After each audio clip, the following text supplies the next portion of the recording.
vas a entregarte de lleno a la lucha revolucionaria, lo primero que tienes que aceptar es la posibilidad de la muerte. Y acepté morir.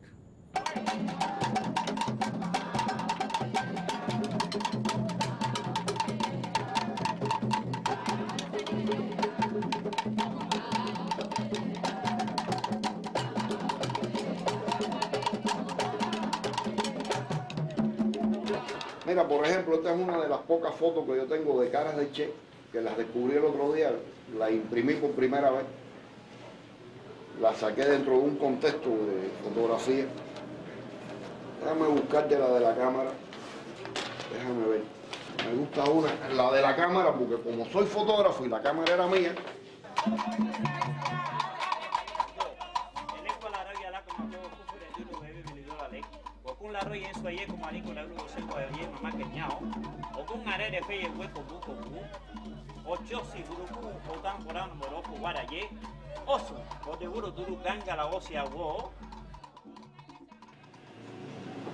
Esta que casi no se le ve la cara al Che, y tú estás viendo que es el Che. La frente muy específica que él tenía, la gorra con la estrella, y atrás está la pasionaria. Esto fue el 2 de enero de 1964. Entonces Che con esta cámara que era mía estaba tirando una foto y yo descubrí en el rollo, cuando revelé la cámara, esta foto de Fidel que la tiró el Che. Entonces las monté las dos para ponerlas una al lado de la otra en una exposición. Y es una foto, si se quiere, histórica, porque es una foto hecha por el Che.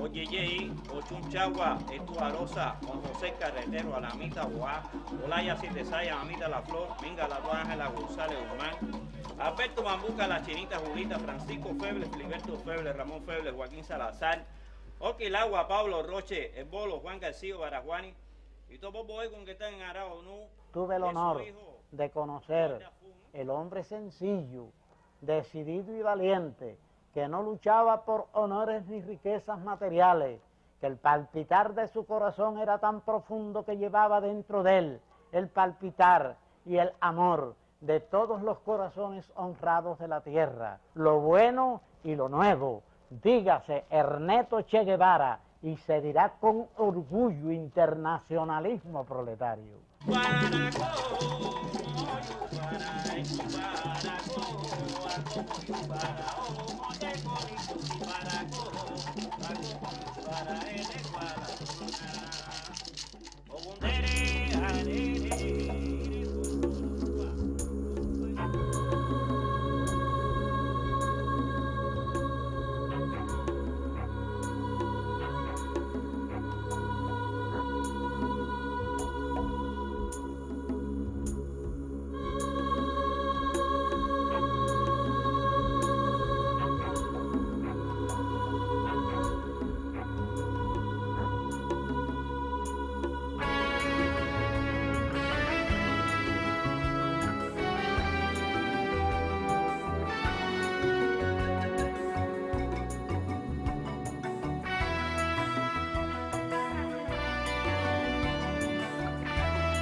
Ernesto Guevara Lastarna, quien luego se transformaría en el Che Guevara, Yo lo conocí en el año 1942, cuando él tenía 14 años y yo 20. Es decir, que existía una diferencia de 6 años, que en ese periodo de la vida es bastante importante.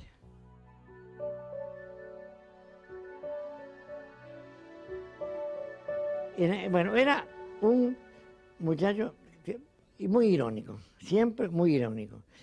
Un poco, siempre en guerra con el medio social en que él estaba.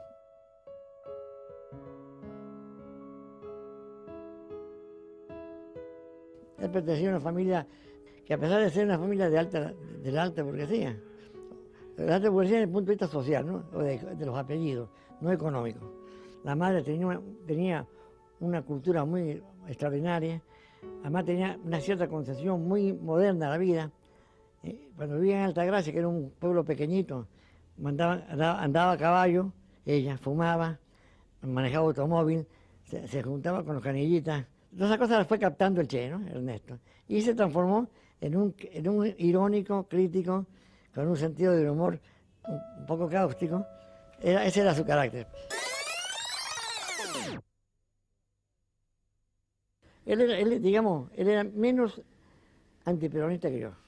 Él tenía porque también ese viaje que había hecho hacia el norte de Brasil y en las Antillas, había visto ciertas cosas en la explotación obrera que hizo, que me dijeron una vez en el 49. Mira, Petizo, si vos conocieras cómo vive esa gente, en qué forma infrahumana son tratados, serías mucho menos antiperonista. Yo empecé a soñar con un viaje con el cual hacía yo partícipe a todo el mundo. Y el Che era uno de los que también decía, no, yo también voy con vos. Y en fin, después de muchos idas y venidas, hablamos del tema y quedamos ya de que en diciembre de ese año salíamos, pasara lo que pasara.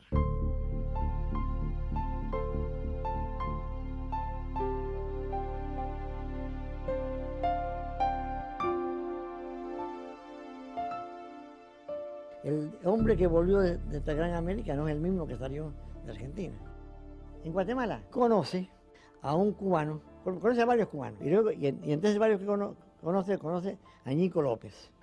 Que Ñico López es el que lo impresiona el más porque tiene conocimientos teóricos, filosóficos, marxistas-leninistas y además participó en la lucha. Él al principio un poco como buen argentino le toma el pelo, como ustedes con escopetitas y el rifle 22 y querían tomar una fortaleza. Pues después, cuando se da cuenta que es cierta, además ve la convicción de esa gente, la costra de escepticismo que tenía él sobre eso se le empieza a quebrar. Cuando el Che y Fidel se conocieron, yo no había llegado todavía a México.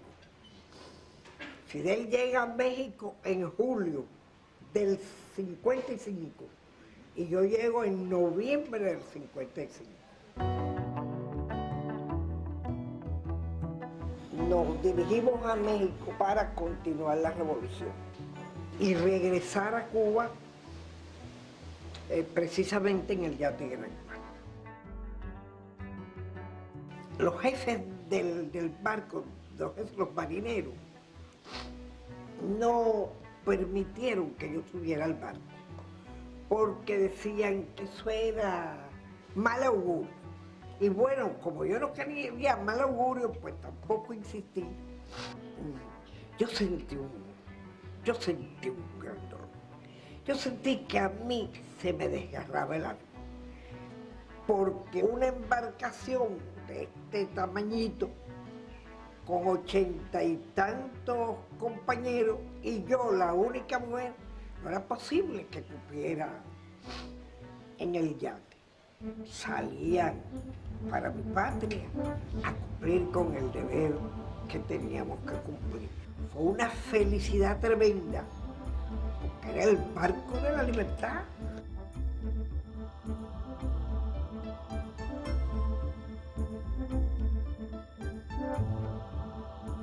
En aquellos tiempos habían ciertas diferencias entre la gente nuestra que luchaba en las ciudades y la gente que luchaba en las montañas. La gente que estaba en las montañas estaba más en contacto con el campesino, con el hombre explotado, quizás en las ciudades se sentía menos eso.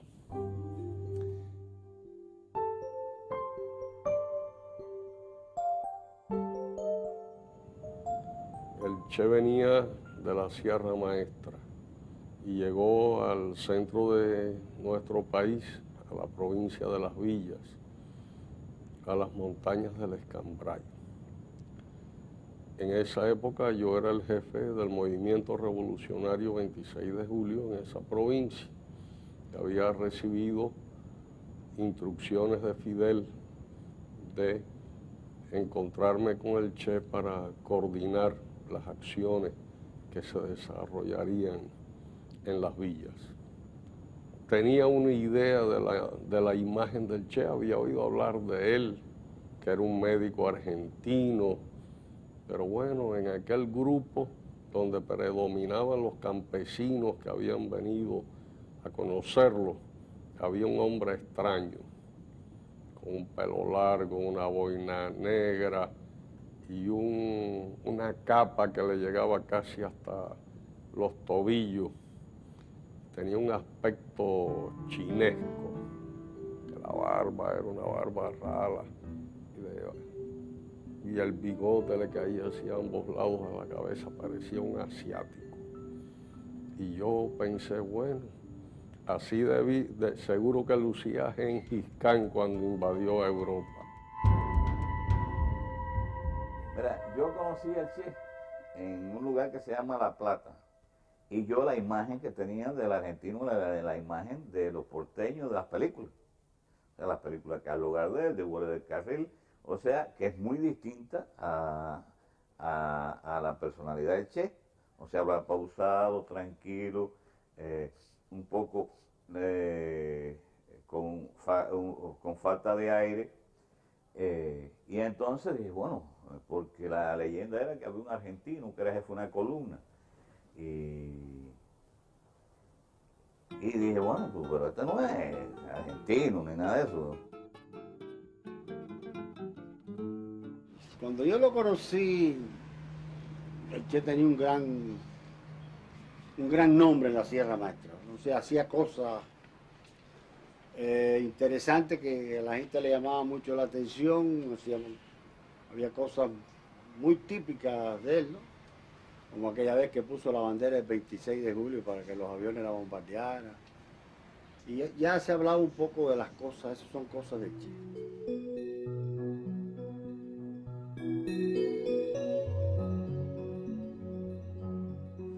Me incorporé a su columna después de haber estado en todos los demás, en las demás columnas, y ya de ahí no nos separamos más.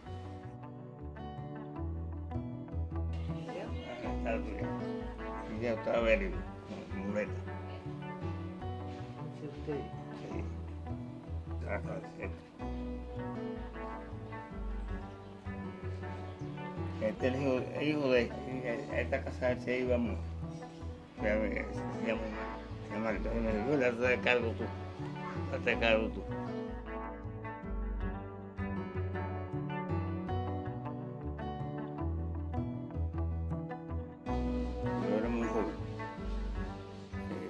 Tenía 15 años todavía, se han cumplido. Lo cumplí ayer todavía, tenía 14. Aunque yo dije que tenía 15, también tenía 14. A 15 buscando un poquito más, pero porque hacía falta, para poder ingresar. Y el Che intercedió que yo ingresara a la tropa. Y ahí ya me quedo con Che todo el tiempo. Vamos por la campaña en la Sierra Maestra. Hablábamos de cómo coordinar las acciones, ya que él dirigiría la guerrilla en las montañas y yo las acciones urbanas. Estuvimos largo rato intercambiando ideas, conociéndonos. Entonces, cuando oí todo aquello, yo le dije, mira, Che, yo creo que tú vas muy rápido. Nosotros tenemos que hacer las cosas un poco más disfrazadas, porque no te olvides que a 90 millas de aquí están los yanquis, y cuando ellos se den cuenta de lo que queremos hacer, lo que nos va a caer arriba es mucho. Se me queda mirando y me dice, así que tú crees que podemos hacer una revolución a espalda de los yanquis, una revolución de verdad a espalda de los yanquis. Qué come mierda eres. No te das cuenta que lo que hay que hacer es lo contrario, que lo que hace falta es que el pueblo sepa que esta es una revolución de verdad, y entonces cuando todo el pueblo nos apoye, no hay por qué tenerle miedo a los yanquis, entonces no podrán con nosotros.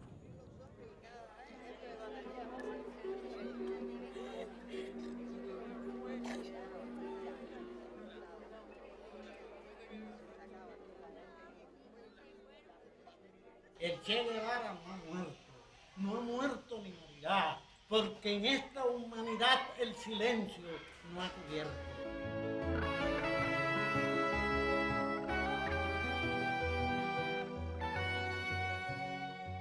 El Che en esa época era el médico de la tropa. El primer día en que lo vi, pues fue una cuestión normal. Hablé, como es mi costumbre, de lo que eran mis ideas, mi sueño por los niños, y quizá esto diera lugar a que el Che viera en mí un buen campesino que era útil a la lucha revolucionaria. Ya son 16 los meses que hemos estado en la Sierra Maestra. Han venido periodistas de muchas partes del mundo y se han preocupado de la parte, digamos, anecdótica de esta guerra de guerrillas. Desde que él ocupó el cargo de jefe de la segunda columna guerrillera en la Sierra Maestra, desarrolló en el territorio donde él operaba distintas industrias, por supuesto artesanales, ¿no? En ese campamento pues había escuelas, intentos de panadería, que se hacía pan cuando había harina, pero bueno, era una panadería, había hospitales, había armería, fue donde se puso la primera estación de Radio Rebelde, donde se hizo el periódico. Él fue un verdadero artífice y un iniciador de muchas cosas en la guerra de guerrilla.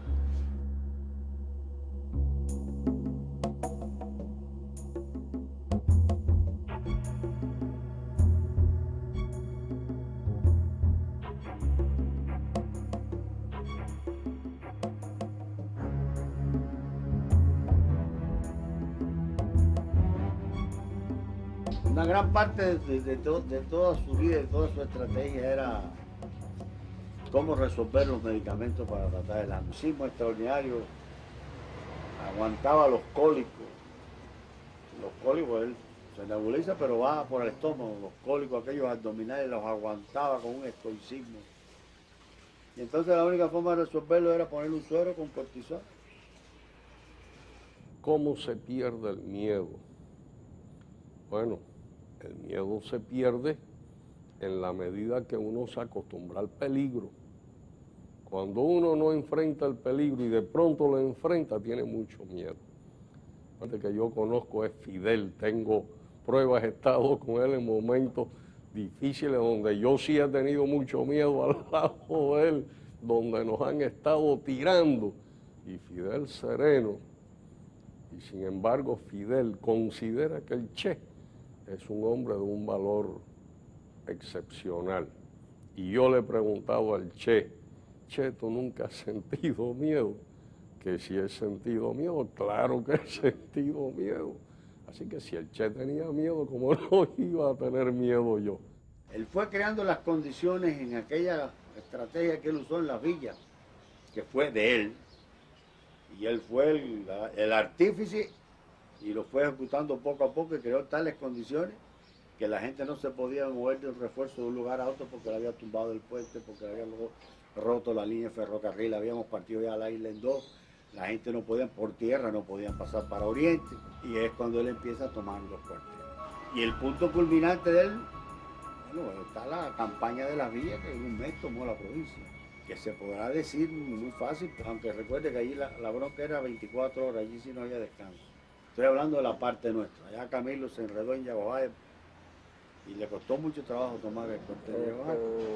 En los últimos días, nosotros habíamos tomado ya la totalidad de los pueblos en lo que el Che atacaba Santa Clara. Nosotros estuvimos 10 días sitiando la guarnición militar de la dictadura en Yaguajay, el batallón 22 de infantería. Ese sitio duró 7 días y 3 días que nos demoró desalojar a los soldados de la ciudad del pueblo de Yaguajay.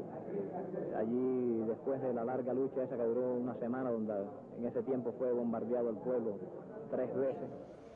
Y precisamente a nosotros nos costó más trabajo los primeros cuarteles, que eran los que tenían poquita gente, que estaban en las estribaciones de las montañas. Nos costó muchísimo más trabajo que, por ejemplo, tomar Placeta, que es una ciudad que está en la carretera central. Entonces en Cabaiguán, cuando él se rompe el brazo, yo voy entrando a la comandancia. Y dice, necesito un chofer, digo yo mismo, y ahí ya yo empiezo. Él venía jalaneando con nosotros, yo venía en un jeep y yo, dice, no sé por qué, dice, mira si Alberto es buen soldado, que es de los viejos en la sierra y es soldado raso todavía. Y le digo yo, mire che, yo aquí no vine por grado. Yo vine aquí y dice, mentira, que los grados son muy bonitos y todo el mundo quiere tener y ponérselo. Y me salió un comercial, le digo, bueno, pues si yo no me he logrado por ganarme, me sentiré el día que se acabe esto, si estoy vivo, pues me sentiré orgulloso de haber hecho algo por mi patria. Cuando llegamos a Santa Clara, me hizo ver una escuadra. Una Villegas, una Hermes, una Argudí, una mí, que ya eso era primer teniente. Jefe escuadra era primer teniente y el jefe pelotón capitán.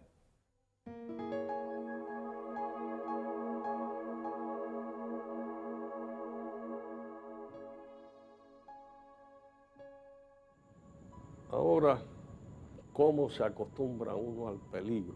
Yo recuerdo en una de mis visitas al Escambray, estábamos él y yo conversando, cayendo la tarde, y desde Santa Clara despegaban avionetas del ejército con ametralladoras, que cuando veían a un rebelde o alguien que ellos creían que era un rebelde, pues lo ametrallaban. Y de pronto levanto la vista y ahí venía la avioneta saliendo atrás de unas lomas. Cuando yo vi, la miré, que venía hacia nosotros, y ella estaba frente a nosotros. Vi al piloto, perfectamente lo distinguí, y al lado venía sentado en el puesto del copiloto otro soldado con una ametralladora montada en la ventanilla, apuntando.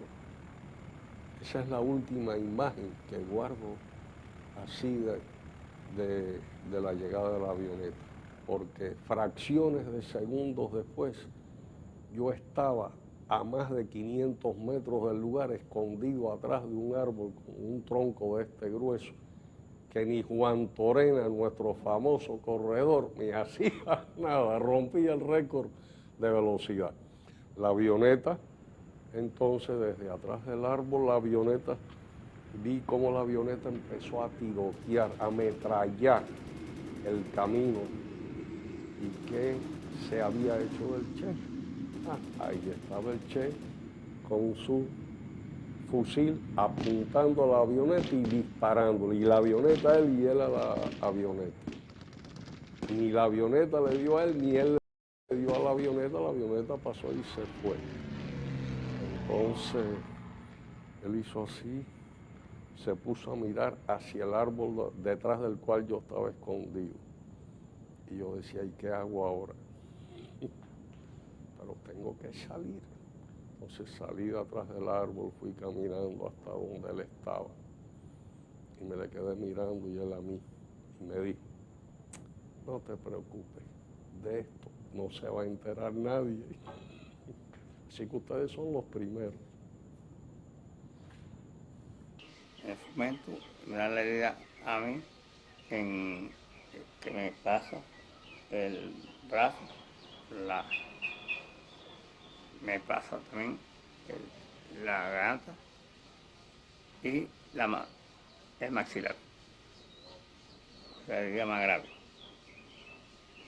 Unos compañeros me sacaron, casi de los guardias. Y ahí tuve unos cuantos días.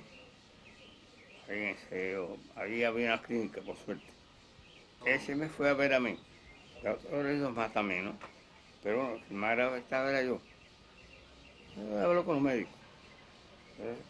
¿Qué pasa ahí? Había un médico que eran revolucionarios. Pero no sabía quién era y quién no. Por lo tanto, tampoco le decía. La atención a oído, era buena. Yo sé el más grave. Él tuvo más atención, que fue más atención para mí.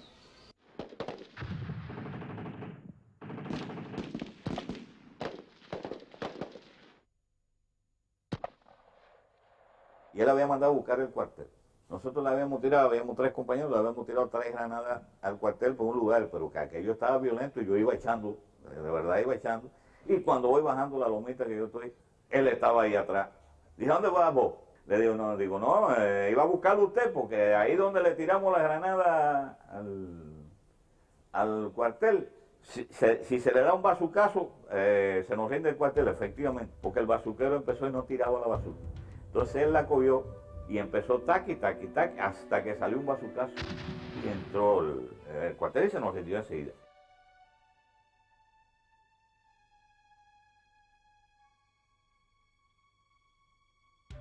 Se ha hablado mucho y se ha convertido un poco en una leyenda, pero él era un hombre valiente, no podemos negarlo.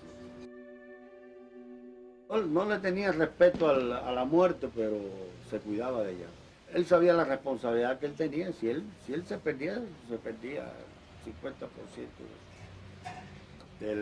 Porque la diferencia entre él y los que veníamos, o los que venían atrás, era muy grande. Pero él sí, él jugaba, él era un hombre valiente. Podríamos hablar como Camilo también era valiente.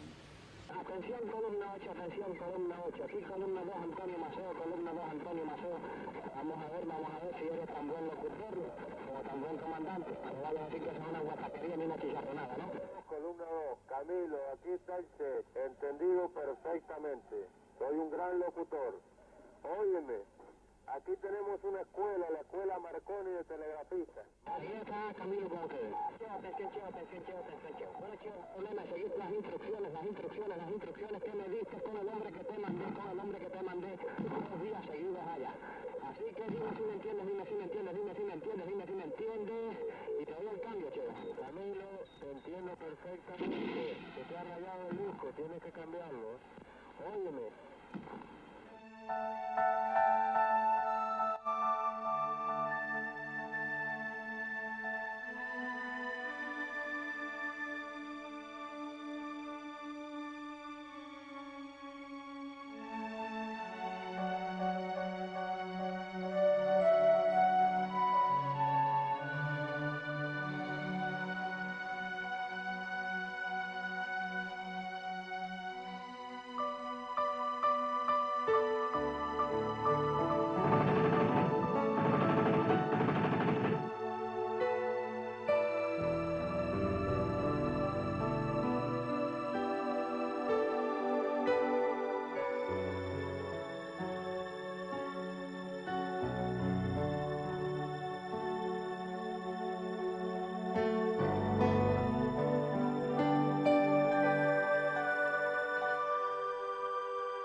Por eso yo tengo que rectificar esa cosa, porque si era él, si no era Cuco, era... Cuco era Moyo Villegas y soy... Sí, pero nosotros primero tenía mi duda de que alguien me dijo cuando pasamos frente. ¿Recuerda el pelotón que él formó? Sí. De la vanguardia, que tú eras jefe de una escuadra. Yo era jefe de una escuadra. Que siempre le dicen, si el Che estuviera, ¿entiendes? Porque el Che le buscaba un medio a la situación difícil que había que resolver, ¿entiendes? Y otra de las cosas, bueno, importantes que tenía él era... Déjame cortarte un momentito. Si el Che estuviera aquí, fajado él con una computadora buscando soluciones para salir de este hueco. Y el mejor ayudante que tuviera Fidel en eso. Sí, estamos. Entonces, en los primeros meses y en los primeros años, él fue buen artífice de que nosotros aprendiéramos a leer, aprendiéramos a escribir, ¿entiendes? Aprendiéramos a comportarnos, a ser personas. En el caso mío mismo, yo soy de origen campesino, y el día que me tocaba trabajar con él, iba si él estaba en el banco, iba una maestra a impartirme clase en el banco. Y si no, bueno, yo me quedaba en la casa, pero tenía que desear que él exigía eso si era un problema, la superación de nosotros constantemente. En ningún momento a mí se me ocurrió que estábamos haciendo historia, ni que íbamos a pasar la historia. Estamos dentro de la historia. Estamos dentro de la historia y somos parte de ella. Esa es la cosa. Lo que sé que la ansia de uno era tumbar a Batista. Y durante las vicisitudes que nosotros pasábamos dentro de la guerrilla y todo eso, era tratar, bueno, de ir al cuartel, hacerle la emboscada, esto para allá, pero jamás pensando de que nosotros estábamos haciendo historia. Que estábamos haciendo historia. Y la historia, bueno, la hacen los hombres después de un largo tiempo. Otro amanecer en la Plaza de la Revolución, pero este, al igual que los de los últimos días, es un amanecer para la historia cubana. Durante 3 días, miles de cubanos rindieron tributo al guerrillero heroico en este recinto donde es permanente el culto a la figura de Martí, tan ligada en su pensamiento y acción a la del Che.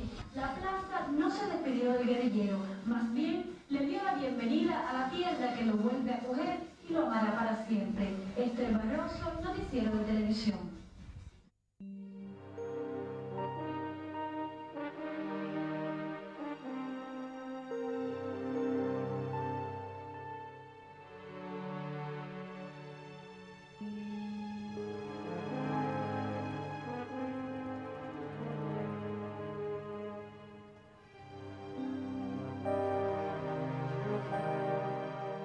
Huesos de Che, los restos de él pueden pasar hasta por esta carretera. Yo, por la afinidad de haber estado al lado de su lado, tuve el privilegio, que es algo grande, bueno, que llevo dentro de mi vida. Es que como de 8 o 10 combatientes que tuvimos al lado de él, los fui a recibir cuando llegó de Bolivia. Y tuve los restos de él muy cerca. Y yo vi aquella caja tan chiquitica, con una cosa tan grande adentro. Aquí se queda la clara, la extraña de transparencia de tu querida presencia, comandante Che Guevara. Son los sueños todavía los que tiran de la gente como un imán que nos une cada día. No se trata de molinos, no se trata de un Quijote, algo se templa en el alma de los hombres, y una virtud que se eleva por encima de los títulos y nombres. De tanto tiempo y tanta tempestad, seguimos para siempre ese camino largo, largo, por donde tú vas, por donde tú vas. El fin del siglo anuncia una vieja verdad. Los buenos y los malos tiempos hacen una parte de la realidad.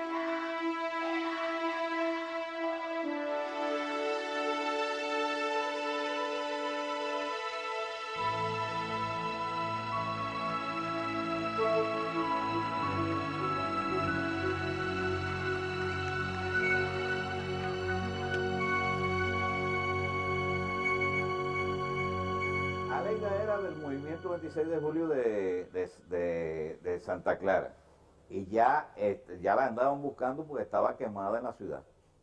Y entonces ya ella se quedó con nosotros, permanente, y siempre estuvo en la comandancia. Aleida se alojaba en el hospitalito donde estaba yo. Y me imagino, bueno, pues viene, ¿tú sabes cómo es eso? Empieza toda la comida, ella pone la comida, y después ahí se van acercando y van andando cada día más juntos, y se movían ya, después la invitaba a moverse, etcétera, etcétera, y me imagino, por ahí surgió el flechazo, como le dicen allá en Argentina, ¿no? Y llegó un momento que andaban juntos en los momentos de combate y de dirección y de todo. por lo general siempre estaban ahí. La boda se llevó a efecto en la casa de Alberto Castellano, que era el jefe de la escolta y chofer de él. Él a mí me dio esa casa. Y un día venimos a Santa Clara y él me dice, ¿vos crees que yo me pueda casar en tu casa? Si usted me dio la casa, ¿cómo no se va a casar en mi casa? La boda aquí fue una boda muy sencilla, él no organizó nada. Viene Camilo y me dice, Alberto, ¿qué tú tienes para la boda de Che? Digo yo, una caja de sidra ahí que si él sabe que yo me la robé, voy a caer preso. Y más nada. Entonces Camilo fue el que organizó a todos los comandantes y eso los multó de que traían cerveza, ron y todas esas cosas y se montó la fiestecita. Después yo me quedé con todo lo que quedó, ¿no?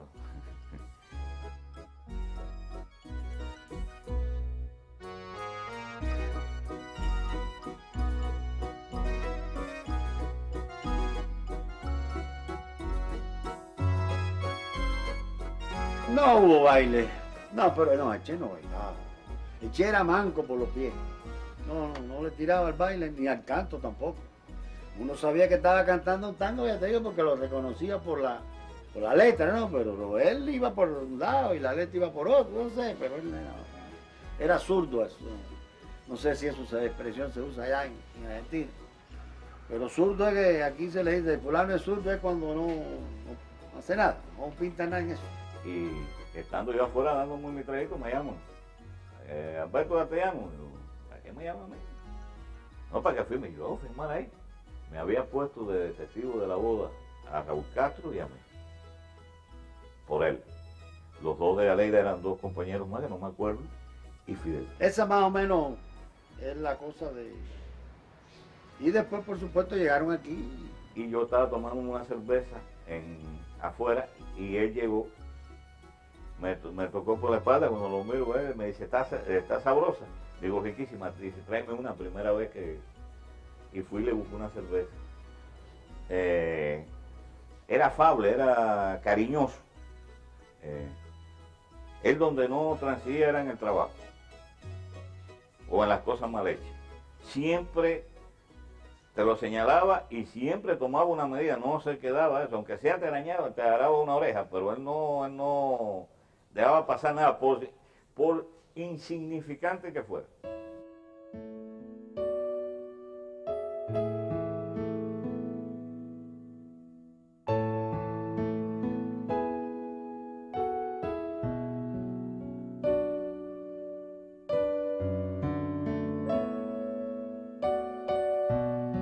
Mira, como cualquier niño yo extrañaba a mi papá cuando alguna amiguita hablaba de que había ido con su papá a tal parte o iba con su papá a tal lado. Extrañaba eso, extrañaba que mi papá no estuviera a mi lado. Pero otra vez mi mamá se hace muy importante, porque ella supo explicar por qué mi papá no estaba. Y yo soy hija de esa mujer que lo amó extraordinariamente y que nunca le reprochó jamás el que él hubiera hecho lo que pensaba que tenía que hacer.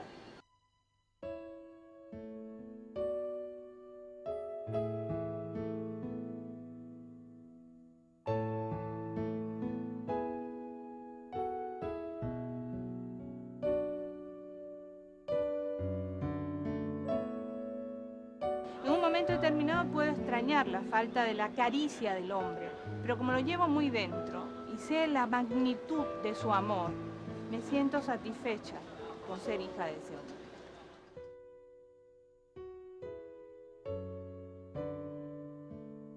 Él siempre trató de enviarnos su cariño, su amor y de alguna manera hacernos saber que él se ocupaba de nosotros, que aunque no estuviera físicamente al lado, ¿no? Por tanto, yo lo acompañaba a veces al Ministerio de Industria, después me llevaba a mí al círculo infantil, o iba a un corte de caña con él, me sentaban arriba de cañas mientras él cortaba la caña y hablaba conmigo. O me daba una vuelta por la esquina de la casa explicándome alguna cosa, o se sentaba a ver una pelea de boxeo y me sentaba a mí en una pierna. Son recuerdos que quedan. Cuando llegaba del trabajo, a veces después de 3 días de no ir por la casa, llegaba y se tiraba con nosotros ahí en el piso a jugar o a ver la televisión los domingos a veces, después del trabajo voluntario. Pero ya a los 20 años, cuando uno es entre mujer y adolescente, que todavía no define bien, me empecé a hacer preguntas. ¿Por qué quiero a un hombre que no ha estado prácticamente nunca conmigo? Y ahí encontré todas estas cosas, las hice más fuerte en mi memoria y busqué sobre todo la ternura.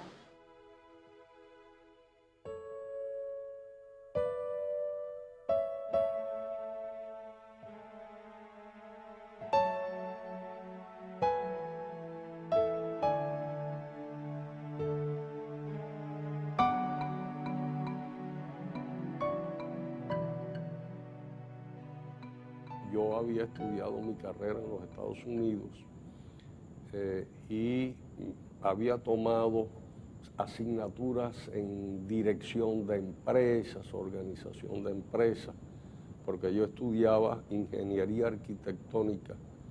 Mi idea era graduarme, aprender la técnica americana de construcción, de organización de empresas, regresar a Cuba, fundar mi propia compañía de construcciones y hacerme millonario. Esa era mi idea. Hasta que a Fidel se le ocurrió atacar el Moncada. Y ahí se acabó mis aspiraciones de millonario. Entonces el Che me manda al departamento de industrialización. Cuando llego ahí lo que me encuentro es el caos. Imagínense quiénes estaban manejando eso, todos los muchachos del ejército rebelde, que ninguno de ellos había jamás administrado nada, empezando por mí. ¿Qué edad tenía el Che cuando eso? Tenía 31 años, yo tenía 29. Éramos unos muchachos, no sabíamos nada de esto.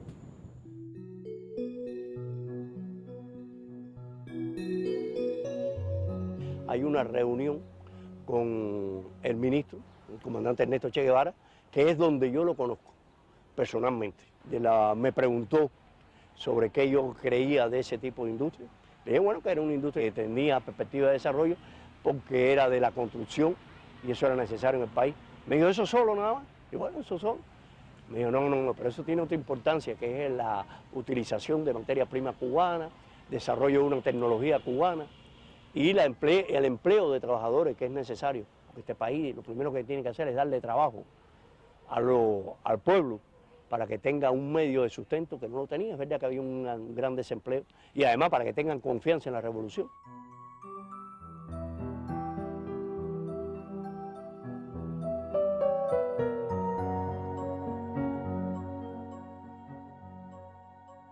Y una vez que llegué al ministerio me llevaron a la oficina del ministro. Y me dejaron solo ahí, sentado detrás de un buró más grande que esta mesa.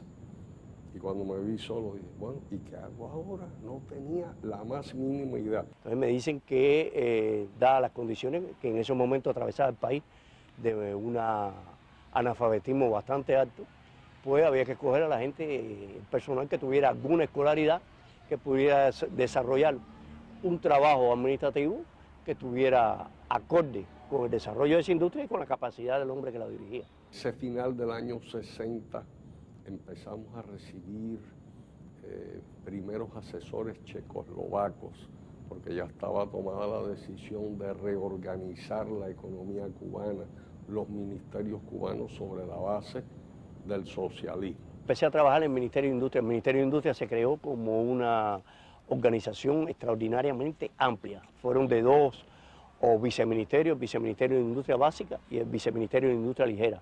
Además del Viceministerio de Economía y un Viceministerio de Desarrollo Técnico. Fueron 4 viceministerios que lo formó Orlando Borrego como más allegado dirigente a él.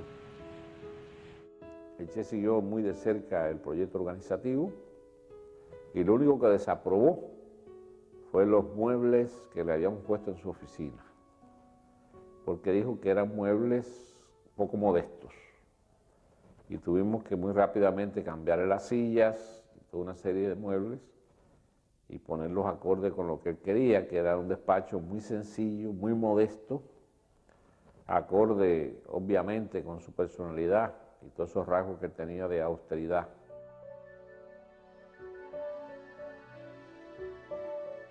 Cuando pasamos de la organización del ministerio a cómo organizar las empresas socialistas, yo le había puesto el director, un subdirector económico, un subdirector de producción, un subdirector técnico y un subdirector comercial o de ventas. O sea, la organización clásica. Dice el Che, no, subdirector o jefe del departamento de ventas la había puesto. Y dice, no, esa palabra no pega aquí. Tenemos que buscar una palabra que refleje el espíritu socialista. Yo, bueno, nos vemos mañana, bueno, vamos a pensar. No se me ocurría otra cosa. Y en venta, no, ¿qué cosa, qué palabra puede sustituir a venta? Él le tenía mucha desconfianza al socialismo en los países del este, porque decía que no solo había que desarrollar el comunismo con productos y más productos, sino que había que desarrollar la conciencia, porque si no se desarrollaba la conciencia se podía ser un buen distribuidor de productos, pero jamás un partido revolucionario. Al otro día regreso y le digo, chico, Che, no se me ocurre que es lo tuyo, ventas es ventas, y eso es insustituible. Se me quedó mirando como el día aquel en el Escambray cuando la avioneta, y me dice, pues yo tengo la palabra. Digo, ¿cuál? Dice, en lugar de departamento de ventas, departamento de intercambio. Así era. Altamente exigente. Muy, muy exigente. No disimulaba la más pequeña cuestión. Un solo mes en la historia del Ministerio de Industria, el Ministerio completo ha cumplido su plan de producción al 100%. ¿Qué aplauso? Un solo mes lo cumplió. ¿Qué aplauso? ¿Cómo sería si hubiera cumplido todos los meses? Yo me sentí muy bien con el Che. Me encantaba que me criticara. Me gustaba mucho que me criticara y que aquellos ojos, aquella mirada relampagueara cuando yo hacía cualquier cosita. La mirada le echaba fuego. Me encantaba. Como había esa confianza, yo le decía, déjame pensar, porque así como tú me miras, no voy a poder pensar. A él le gustaba dirigir la gente que sabía de la cosa que estaba tratando. No es que él fuera el que lo inventara todo, ni que la gente hiciera lo que él se lo pedía. Él no era un que imponía sus criterios, después imponía los criterios políticos.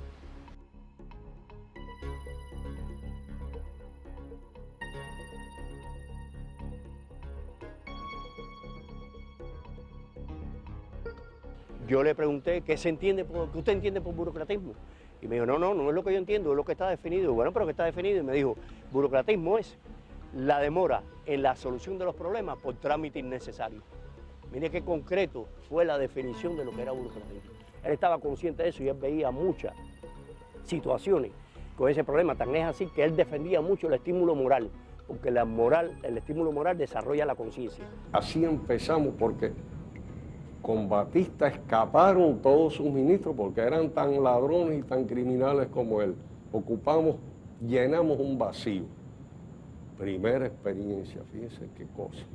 Y yo digo con frecuencia de que no fueron 6 años, que cuando se trabaja a la intensidad, el ritmo y la extensión de la jornada de trabajo a que nosotros estábamos acostumbrados en esa etapa, esos 6 años eran para mí equivalente a 10 o 12 años, porque hasta el año 63 trabajábamos hasta las 3 de la madrugada y a veces 4, y en los estudios de economía muchas veces amanecíamos discutiendo y analizando y buscando caminos como decía él, a tropezones, buscando la verdad de lo mejor que se podía hacer.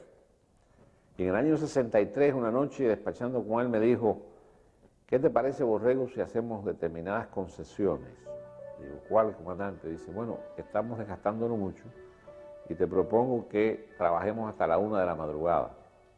Eso fue una gran concesión porque el trabajo era ese ritmo. Y eso es una cosa que hay que mirar y que más que hay que imitar, porque el socialismo es la filosofía del ejemplo, no es la filosofía del despojo o el del vivir mejor o de trabajar menos, ¿no?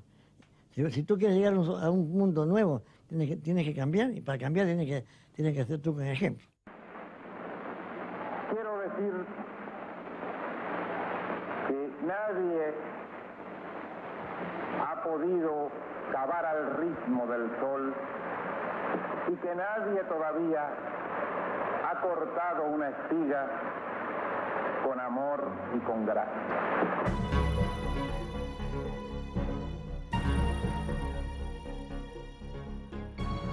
Él llegó a convertir el trabajo en su principal diversión.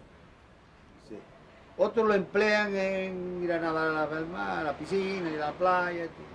En realidad yo me divierto y me entretengo con el trabajo. Entonces los domingos él iba a hacer trabajo voluntario casi siempre. Y acostumbraba el sábado a recordarnos, lo hacía a veces por el propio intercomunicador de la oficina, recordarnos que el domingo teníamos trabajo voluntario. Durante todos los años del Che como ministro, los domingos eran dedicados totalmente al trabajo voluntario, porque le otorgaba a eso una importancia vital. Trabajar organizando, trabajar puntualizando el lugar donde duele, el lugar donde hay debilidades que corregir y trabajar. De la dirección del periódico me mandaron a hacer un trabajo voluntario en el reparto Martí, a cubrir la información de un trabajo voluntario en el reparto Martí, donde me dijeron que iba a ir el Che.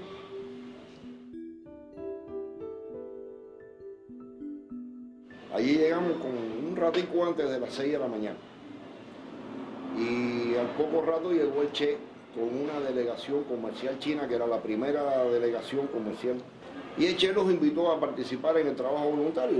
Cuando el Che llega y nos ve allí, al periodista y amigo con una cámara, me pregunta que qué hacemos allí. Digo, bueno, venimos a cubrir la información. Dice, no, yo me refiero a que si ustedes vienen a trabajar aquí como vienen los demás compañeros, o sea, a cargar carretillas, a cernir arena, a dar pico y palo. Yo pienso que una de las cosas que más nos acercó al Che, quizás que más nos identificó, que permitió una comunicación más fraternal y más humana, era el trabajo de los domingos, porque allí el Che no aparecía como el ministro, aparecía como el compañero, y en los momentos de descanso, pues ahí bromeábamos, hacíamos chistes, conversábamos, se hacían anécdotas y permitía una relación extraordinariamente humana. Señores, iba al trabajo voluntario y iba en el camión con todos los demás trabajadores. La máquina la dejaba, se sentaba en el camión, era el primero que llegaba a las 6 de la mañana y decía a las 6:30 vamos a salir, a las 6:30 había que salir, pero él era el primero que estaba allí. Era el primero que iba en el camión junto con los demás. Era un movimiento totalmente espontáneo, voluntario, de un gran entusiasmo, que además, ya en su forma organizada, estableció un sistema de otorgar un certificado de reconocimiento, que era el hacer 240 horas extras de trabajo voluntario semestral. Eso significaba un esfuerzo muy grande. El Che me llama y me dice, oye, mira, yo te voy a pedir un favor, no me hagas más foco trabajo voluntario. Y le digo, ¿por qué? ¿Hay algún problema conmigo? Yo he hecho algo malo. Y me dice, no es un problema contigo. El problema es que los lunes es la reunión de trabajo del Consejo de Ministros. Y el único ministro que aparece en los periódicos, en primera plana, los lunes, haciendo trabajo voluntario, soy yo.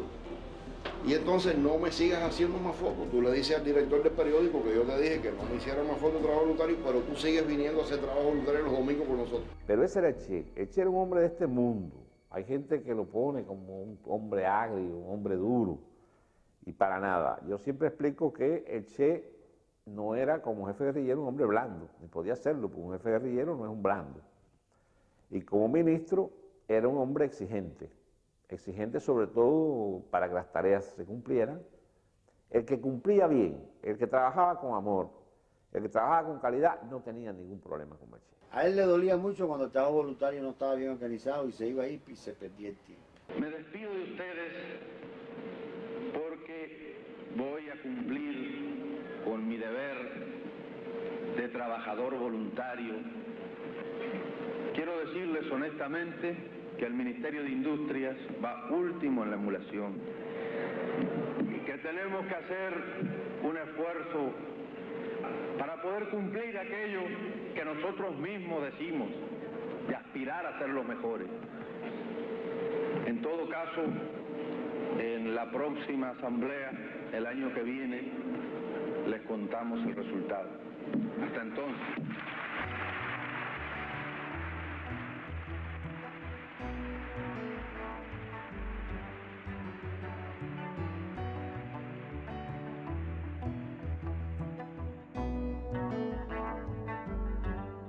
Era un hombre extraordinariamente humano, afable y tratable. Había quien decía, oiga, me hablé con el Che, como si el Che fuera imposible de hablar porque lo veían, él lo que era remiso a los homenajes, y cuando empezaban a aplaudirle y eso, hacía así y se iba rápido porque no le gustaba ese tipo de propaganda. Él era muy modesto en ese aspecto, ¿no? Si ustedes me permiten, les voy a empujar un pequeño versito.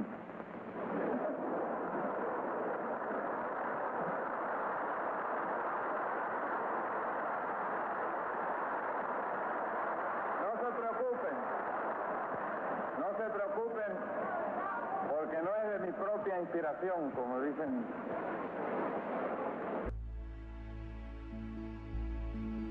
No le gustaba que los fotógrafos tuvieran mucho delante de él. Te lo repito, él decía que no era artista. Sin embargo, era una gente muy fotogénica. Era carismático para la fotografía. Según las cubanas, era un hombre bonito. Todavía hoy mi esposa y mis cuñadas ven la foto de Che y dicen que qué lindo era el Che, que qué bonito era. Desde el punto de vista femenino, era una gente, para mí era una gente muy fotogénica.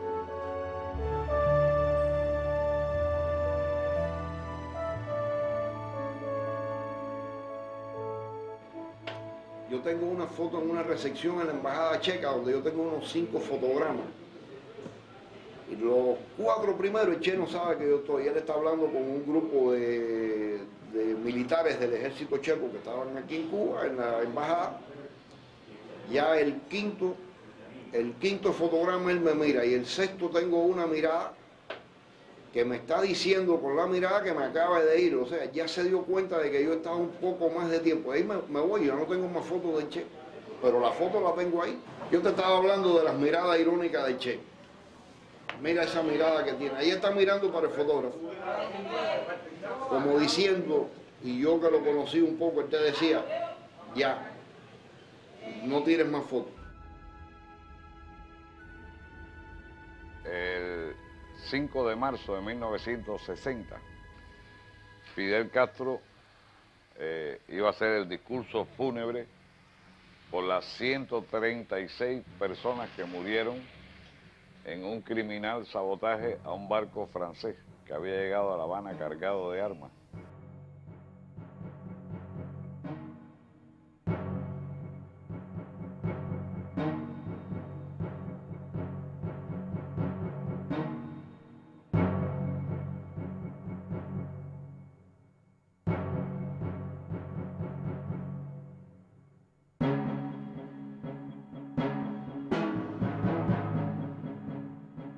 Yo estaba como fotoreportero, que era del periódico Revolución, a unos 8 metros de la tribuna, pero desde el ángulo en que yo estaba, la parte frontal de la tribuna, que era una baranda, el Che no se veía.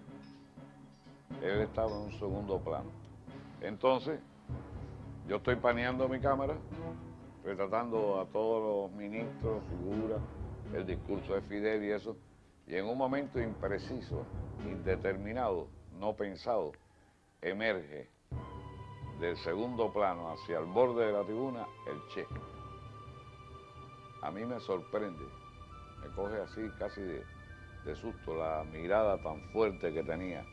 Entonces él mira a través de las cabezas de la multitud que llenaban la calle 23 hasta donde se veía y se queda mirando ahí. Yo tengo oportunidad de tomarle 2 negativos.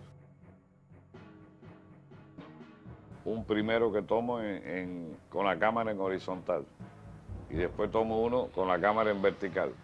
Inmediatamente, a los 45 o 50 segundos de su presencia ahí, él se marcha para la parte de atrás de la tribuna. Y así fue como casi por casualidad, no premeditado, no pensado, no pedida una pose al retratado ni nada, pues queda la foto.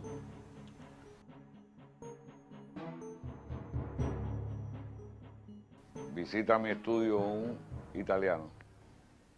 Me dice que él anda buscando una foto de Che, que yo le enseño la mía y me dice que le gusta.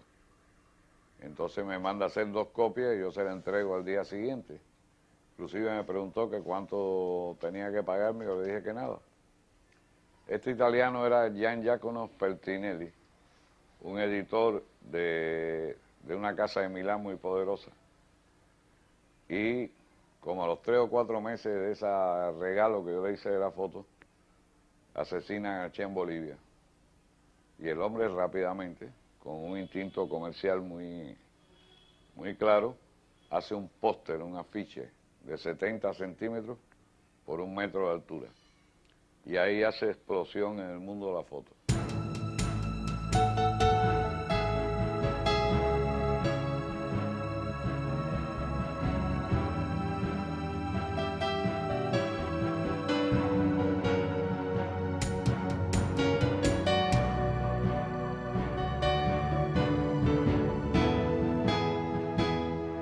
Un día el Che me llamó, que había un periodista argentino en Cuba que se llamaba Jorge Massetti, que quería que yo lo conociera y que la idea era fundar una agencia noticiosa.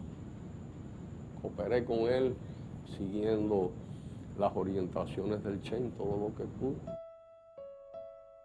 Cuando Massetti deja Prensa Latina, viene la cosa ya de ir para Argentina, hacer algo en Argentina, y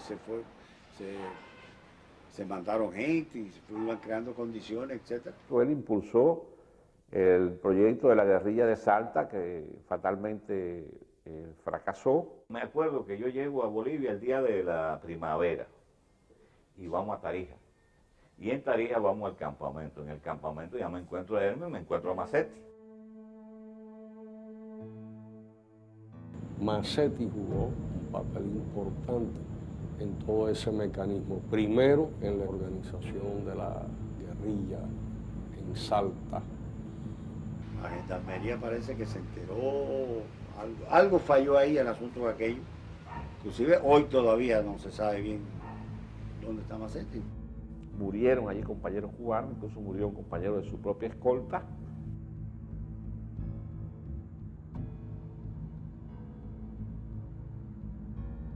Otro cayó prisionero y estuvo años preso en Argentina. Ahí me pasa una cosa en la cárcel. Allá publicaban una revista, parecía Life, que no me acuerdo cómo se llamaba. El problema es que publican la foto de la boda. Y un preso común me reconoce. Y me dice, este sos vos. Y yo estaba cagado. Porque digo, aquí ya se me acabó toda mi... Y digo, no, si yo fuera ese tipo, el alcaide de la cárcel tenía que pedir audiencia para hablar conmigo, porque en la foto está Raúl, está Vilma, está el Che, y no me echó para adelante. Se quedó piola, como dicen ustedes, y no me echó para adelante. Y así llegó la libertad condicional nuestra, y me dieron la libertad condicional, que fue el 14 de diciembre, y de ahí, inmediatamente, en vez de ir para atrás, para Bolivia, lo que hice fue ir para Buenos Aires, y de Buenos Aires a través de Montevideo salí. Yo pienso que el Che en ningún momento se olvidó de su país y estuvo muy siempre apegado a la Argentina en su pensamiento, en sus proyecciones, por supuesto en su objetivo final de algún día ir a la Argentina a luchar y a realizar cambios. Ahora, en ese Congo tan lejano de nosotros y sin embargo tan presente, hay una historia que nosotros debemos conocer y una experiencia que nos debe de servir. Me fui lavado, me fui afeitado. Entonces, una niña, los hijos de ese era chiquito, el niño. ¿Sí? Dice, te cortaste de lavado igual que mi papá. Sí, yo me corté de lavado. Ya no dije más nada a ella, pero ya me doy cuenta que si ese corte de lavado ve una cosa rara. Ya me doy cuenta. Además, yo sabía el plan de la sierra, ¿no? Pero bueno, era un plan teórico. La cortarse de barba significaba que ya era el momento ya. Entonces ya, al cortarse la barba, yo estoy seguro que se va. Y en el África él no iba con la misión fundamental de combatir, sino de asesorar. Se encontró con una situación que es propio de la psicología del africano, no del latinoamericano. El latinoamericano requiere en sus jefes del ejemplo personal. Los dirigentes africanos, por lo general, han estado en países limítrofes, han estado en la retaguardia, y esto al Che le chocó. ¿Quién específicamente escogió el Congo? No lo puedo decir. ¿Quién llegó e informó y dijo que allí había condiciones? Tampoco puedo decir. Sé que se hablaba de que sí, que había muchas condiciones y que había muchas veces, lo cual era totalmente falso. Y ni quién decidió, si fue él. Lo que sí puedo decirle que tanto Ben Vela como Nasser le dijeron que no se metiera allí, que ellos estaban muy atrasados. Para la problemática nacional hacía falta el líder nacional interno, ¿entiendes? Que fuera capaz de aglutinar a todas estas tribus con un elemento coaccionador que era la presencia de grupos de cubanos en casi todas las diferentes columnas. Tratan de decir que no fue un fracaso de él, no, yo personalmente pienso que el fracaso lo da el haber escogido el continente equivocado, el país equivocado, y apoyar a los dirigentes equivocados. Y la forma en que entró el Che, pues, que entró sin permiso, entró a través de Tanzania sin permiso del gobierno. Indiscutiblemente el Che era un hombre internacional, además había inclusive acabado de hablar en la ONU, su discurso había tenido mucha repercusión porque era muy sentido aquello que dijo. La esperanza de un mundo mejor, la imagen por la cual vale la pena arriesgar la vida, sacrificarse hasta la muerte en los campos de batalla de todos los continentes del mundo. Yo pienso que sí, que se sintió molesto. Yo creo que realmente el no haber podido cumplir a cabalidad con los objetivos para los cuales fue allí, entrenar a la gente, prepararlo, lograr crear un gran ejército y coaccionar y alcanzar realmente el gobierno para que las ideas de Lumumba pudieran fructificar y pudieran realmente materializarse, lo tiene que haber hecho sentirse mal, ¿no?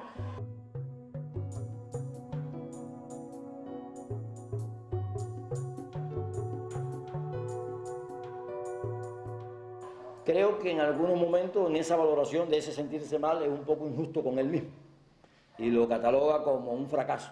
El fracaso fue anterior. Y habernos creído informes que llegaban aquí que aquello estaba efervescente y que había una situación revolucionaria. Por lo demás, nada de lo que él plantea la guerra de guerrilla existía en el Congo. Y se reunió con Papi, con el Tuma y conmigo y nos planteó que, bueno, si estábamos de acuerdo en seguir con él, luchando por la independencia de otros pueblos, Y bueno, le dijimos que sí. Y sencillamente nos seleccionó, nos separamos del grupo y bueno, no retornamos a Cuba de inmediato, sino que dimos una vuelta y fuimos a parar a Praga. Y ahí en Praga, bueno, nos volvimos a reunir con él hasta que ya se definió, después de un tiempo en Praga, que él retornara a Cuba y toda la cosa de nosotros partir para Bolivia.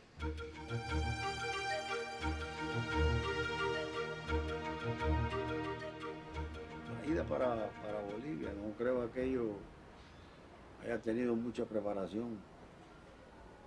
Y a pesar de todo lo que se le planteaba a él, que dejara que se organizara un poco aquello para que después fuera en mejores condiciones, él dijo que no. Ya él tenía el lío aquel de Argentina y del fracaso de Congo, y ya él quería participar de todo. Una cosa curiosa es que todos los que trabajamos con él, cuando supimos que él se iba a reanudar la lucha como jefe guerrillero, todos le pedimos irnos con él. O sea, no podíamos concebir que él estuviera luchando en otro país. Nosotros aquí, ministros o viceministros o directores, o sea, lo queríamos tanto que queríamos seguir con él hasta el final. Si alguna pena yo tengo es que no me llevó con él. Y pienso que no debe de haberme visto tan perfecta cuando no me llevó con él. Si él me lo hubiera pedido, yo hubiera ido por compulsión.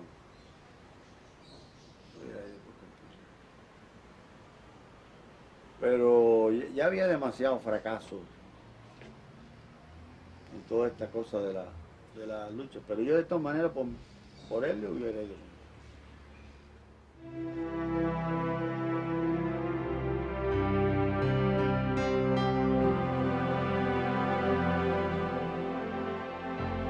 Hay inclusive un momento en que se ve realmente, y él es una gente analítica, muy analítica, en que se ve realmente la valoración justa que él había hecho de la situación que había en Bolivia, que es más o menos por el mes de junio, cuando se produce la huelga de los mineros y se produce la huelga de los estudiantes de la enseñanza superior y la enseñanza media, ¿no? Que él llega a decir, tengo 100 hombres más, tomamos el poder. Y es indiscutible que sí, que con 100 hombres más se hubiera podido tomar el poder. Si Monge no hubiera desistido de la lucha, con la idea que había, con la concepción que había, que era justamente esta que se produjo de forma espontánea, se podía haber tomado el poder en un periodo de tiempo extraordinariamente corto, como él lo quería, una campaña rápida y después una campaña larga para la lucha por todo el cono sur. Señor, me permite que lo moleste. ¿Qué son para usted las guerrillas? Los guerrillas son comunistas. ¿Qué son los guerrilleros? Bueno, a mi parecer, no creo estar bastante informada para opinar sobre ellos, pero a mi modo de ver, ellos son soldados que están contra el presidente, gente que no deja trabajar, a pesar de que ellos tienen un ideal, un motivo, pero ese motivo para mí no es justificado. Eso es lo que podría decir de ellos. Gracias. Pero yo me imagino que él debe haber sufrido mucho, pero mucho, no solo físicamente, sino espiritualmente, en toda esa cosa de Bolivia, cuando veía que aquello se le escapaba entre las manos. Porque si algo tenía deseo él de triunfar, no por un problema de prurito personal, sino para que la revolución mundial avanzara. Y eso no lo digo yo, fue el mensaje que él mandó a hacer 1, 2, 3, 10 Vietnam. En la historia trágica nos recuerda también que no se puede confiar en el imperialismo, pero ni tantito. Nada.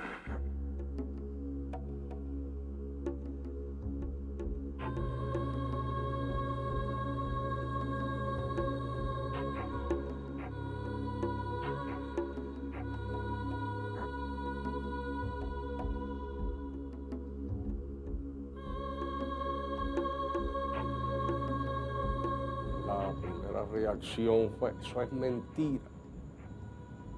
Son nuestros enemigos que tratan de confundirnos. Eso fue lo que hablamos entre nosotros, ¿no? El grupo, hasta que 1 o 2 días después, las noticias que nos llegaban de nosotros, o sea, ya de nuestras propias fuentes, era de que los elementos que se manejaban indicaban que era cierto. Cuando se produjo la identificación del cadáver, ¿usted qué puede decir sobre esas fotografías? Sobre esas fotografías puedo decir que de ninguna manera convencen sobre la identidad del sujeto. Si bien tienen cierto parecido con las últimas fotografías, y conste que digo con las últimas fotografías y no con su persona.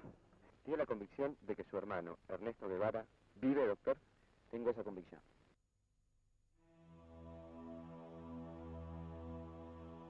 Cuando yo recibí la noticia de su desaparición, yo estaba jefe de un batallón del ejército, un batallón motomecanizado, y yo soy fuerte, yo veo un muerto, veo cualquier cosa y para mí es un muerto, ¿eh?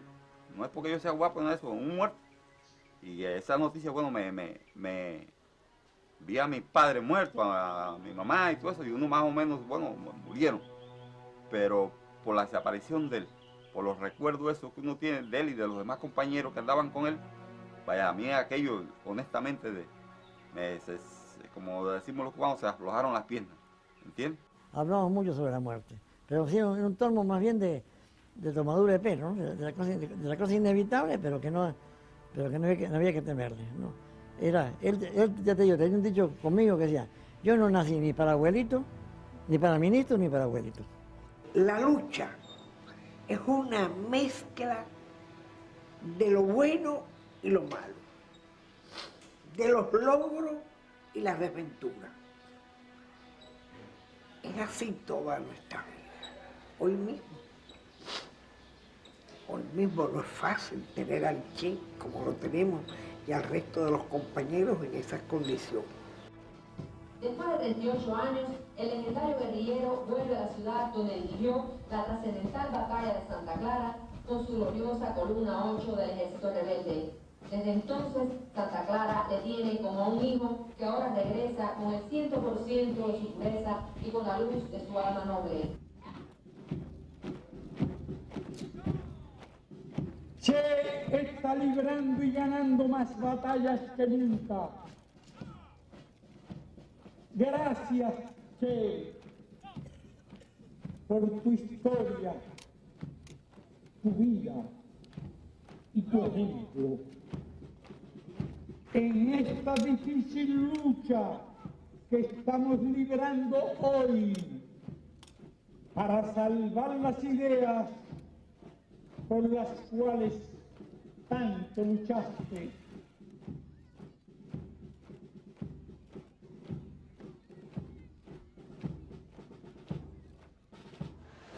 Que mi pueblo esté satisfecho y que se sienta más comprometido por tenerlo en tierra cubana, para mí es muy importante, eso sí.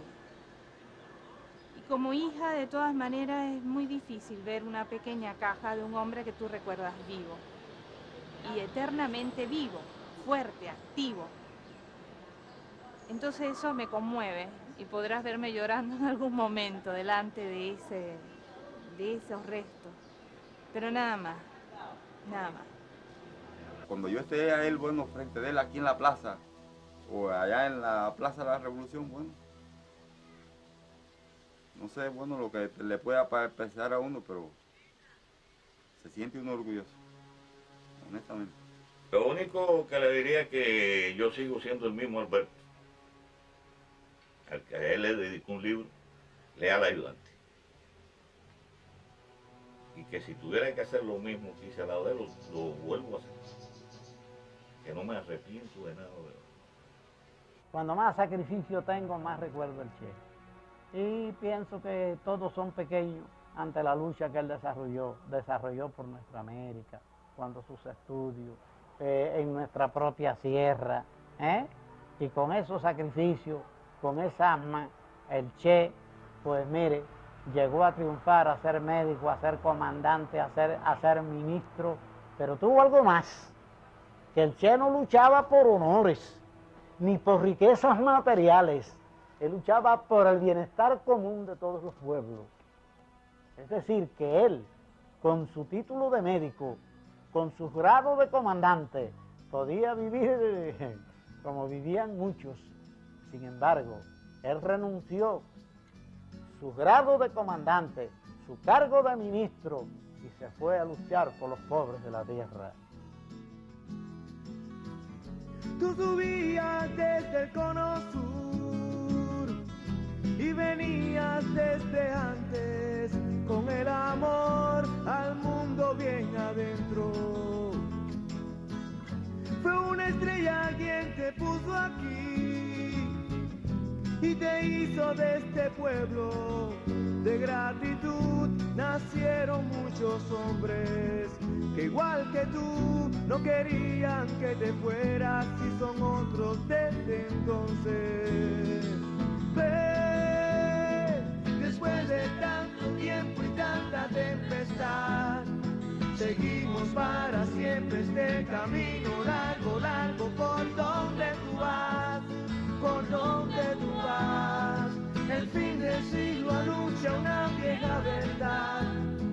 Los buenos y los malos tiempos hacen una parte de la realidad, de la realidad. Oh, oh.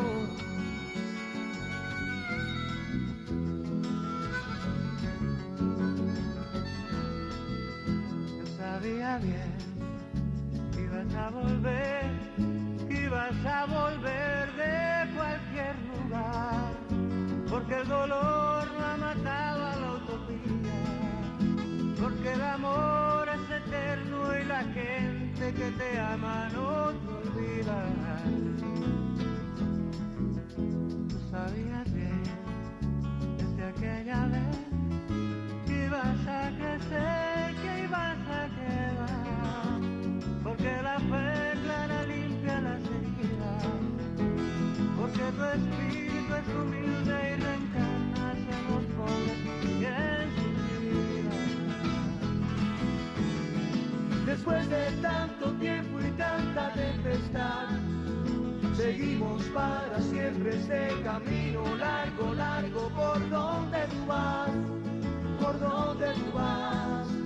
El fin del siglo anuncia una vieja verdad.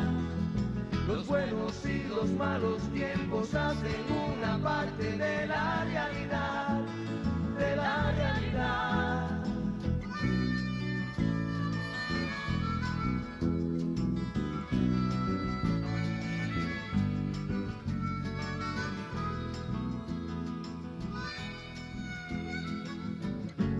Son los sueños todavía los que tiran de la gente como un imán que los une cada día.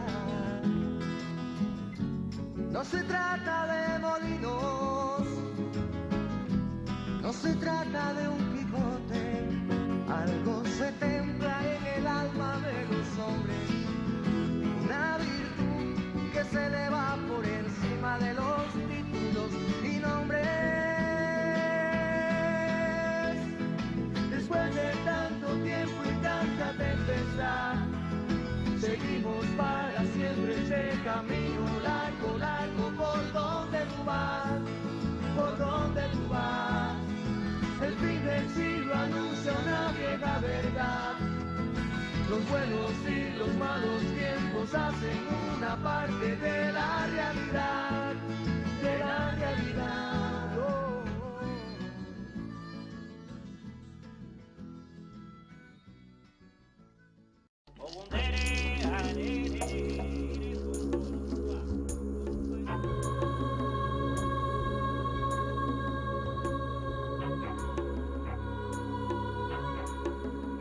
El Che es un personaje de esos que son íconos del siglo XX, que uno por momentos cree que puede estar todo dicho, todo contado. Y sin embargo yo sentía que no había como una reflexión que básicamente lo bajara del pedestal y lo llevara a a una zona mucho más humana.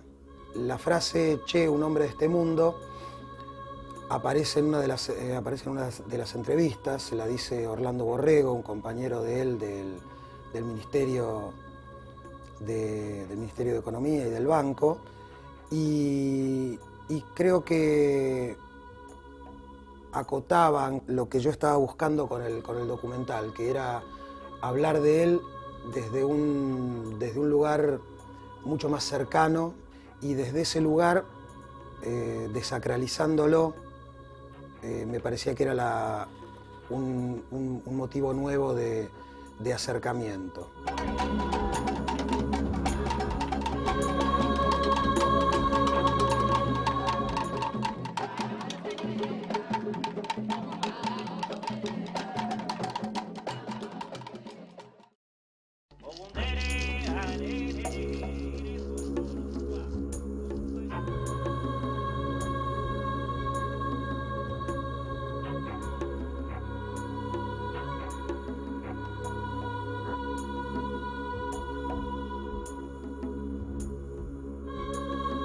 La película inicia con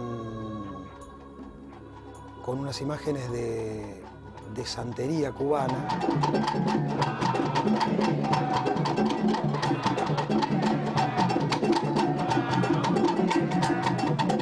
Que para mí son importantes porque Cuba le debe muchísimo a su tradición de sincretismo religioso, de lo que es la enorme tradición africana que hay en Cuba. Y aunque no se diga en la película, nosotros tuvimos bastante dificultad en acceder a un babalao, lo que en Brasil sería un pai de santo, que apareciese en cámara.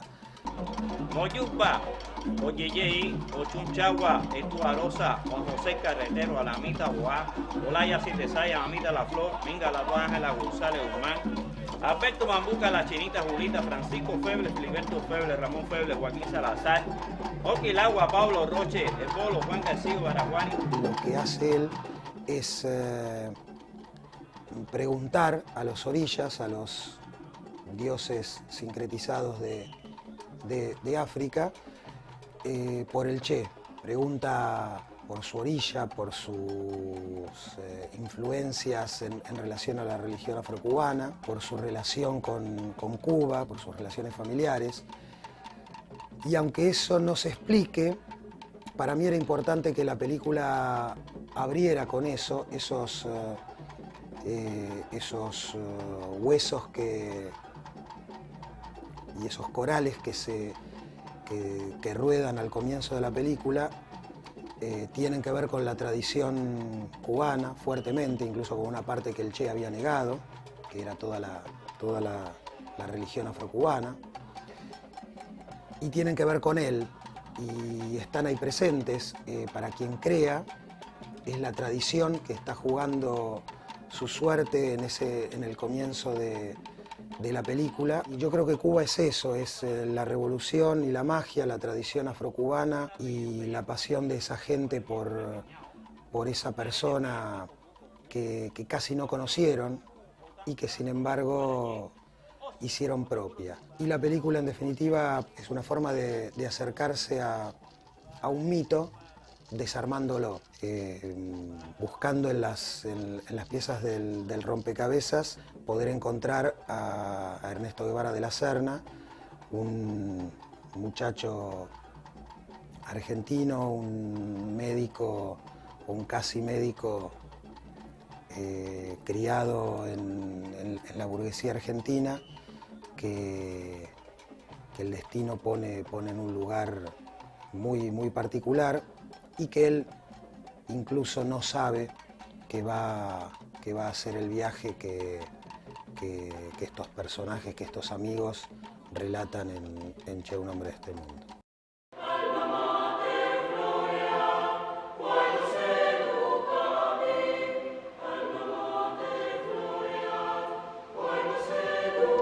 Los extras que decido incluir son algunas imágenes familiares de Aleida March, su última esposa, una mujer que ha convivido con él en la guerra revolucionaria, que lo acompañó en Cuba permanentemente y que se convirtió en como en guardiana de su memoria en Cuba. Está a cargo del Museo del Che, y con un recato verdaderamente revolucionario, con una conducta que merecería ser analizada y rescatada en una época de tanto show off, de tanto estar en los medios, alguien que tendría tanto para contar y que sin embargo prefiere precisamente guardar la memoria.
De antropólogos que trabajaba en Bolivia encuentra los restos del Che, y eso me llevó a pensar en hacer una película en Cuba 30 años después de su muerte, con los amigos más cercanos a él. La película está concebida como una reunión de viejos jubilados. Estaban con preocupación si se la daban o no, pues ahí se les casa ir. No, le van a dar y entonces vamos a salir los dos en la misma, porque ellos me habían hecho una entrevista. Bueno, y ya vi que se esclareció lo que tú planteabas, que el Che pasó por aquí, ¿eh? Coño, este fue el chofer del Che cuando lo llevó por ahí, todo eso. Sí. Me fueron a ver, digo, no, nosotros entramos por 4 caminos. Sí. Hasta Santiago de Las Vegas, pues si hubiéramos entrado por Managua no hubiéramos visto la ciudad deportiva. Y vimos la ciudad deportiva. ¿Usted fue por ahí? Por ahí. Sí. Hasta Santiago de la ciudad deportiva, después cogimos a Villa Blanca. Está bien. Villa Blanca, Gancedo la Avenida del Puerto. Bueno, dile, vamos para allá. Bueno, vamos para la casa. Vamos para la casa. Allí, no, pero ellos querían ya ver el encuentro nuestro aquí. Bueno, ándalo ver. Bueno, Agudín, entonces nos vemos, ¿eh? Yo te voy contándole a ellos, tú vas contándole más o menos. Llegamos a salvo. Bueno, compañero. Sí. Gracias. Disculpe la molestia. Yo estaba diciéndole... ¿Tú conoces el maracuyá? Esto es maracuyá. De Brasil. De Brasil. Esto maduro, se hace un refresco que tiene... hay quien le encuentra un sabor, hay quien le encuentra otro. Esta gente tenía mucho pudor, no de hablar mal del Che, porque no se trataba de buscar que hablaran mal, porque en realidad no tienen por qué hablar mal ellos, porque hablan de una persona a la que han querido entrañablemente, y cuando hablan de defectos o de cosas cotidianas de él, lo hacen con mucha gracia, y esos momentos están dentro de la película.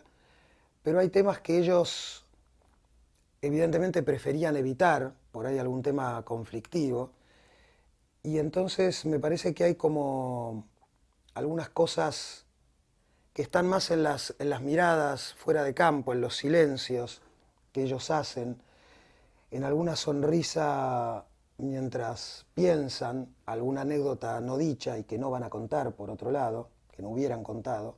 Es interesante descubrir en esa mirada, en esa sensación, en esas respiraciones, lo que podrían estar pensando y aquellos momentos que uno supone como segunda instancia de la pregunta, ese ceño fruncido de Fernández Mel, esos suspiros de Mel Bernández, y es más interesante y sugestivo imaginar lo no dicho. Esta gente habla como si se encontrara en una reunión de amigos y hablaran del amigo muerto joven, como uno lo recuerda, eternamente joven, y cuentan un anecdotario que tiene que ver con ellos en primera persona. Yo no quería que en la película hubiera nadie que hablara del Che a partir de sus ideas, sino a partir de contarlo en lo que habían vivido al lado de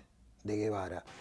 Sin embargo, él era un hombre a pesar de todo lo objetivo que era, lo realista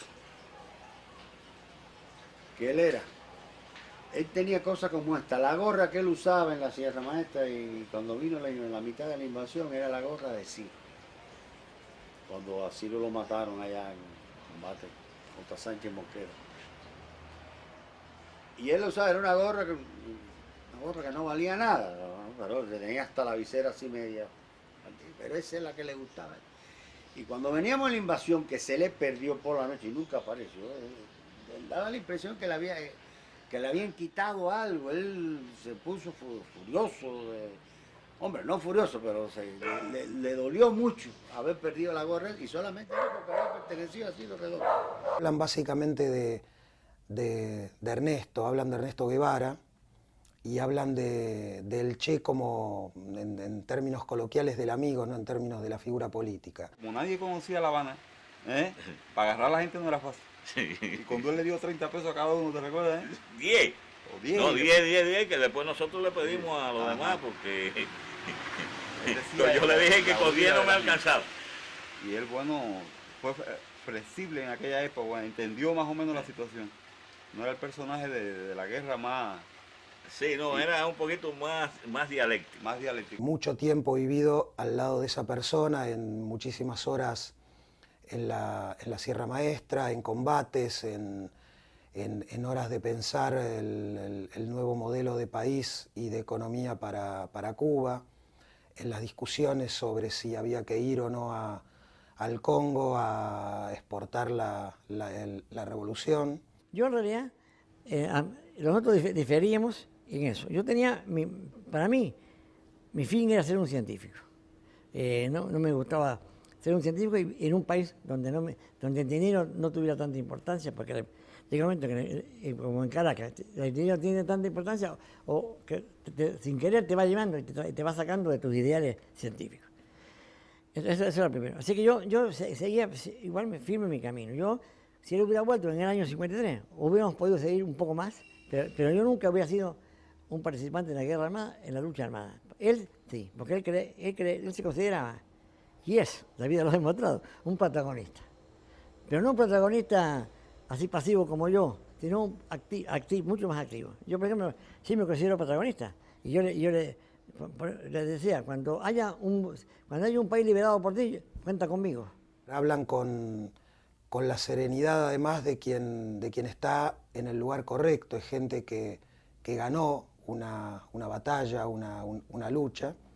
Es gente que está en un país que sigue teniendo, con todas las dificultades, los ideales por los cuales ellos pelearon. Y desde esas sensaciones que está contada la película.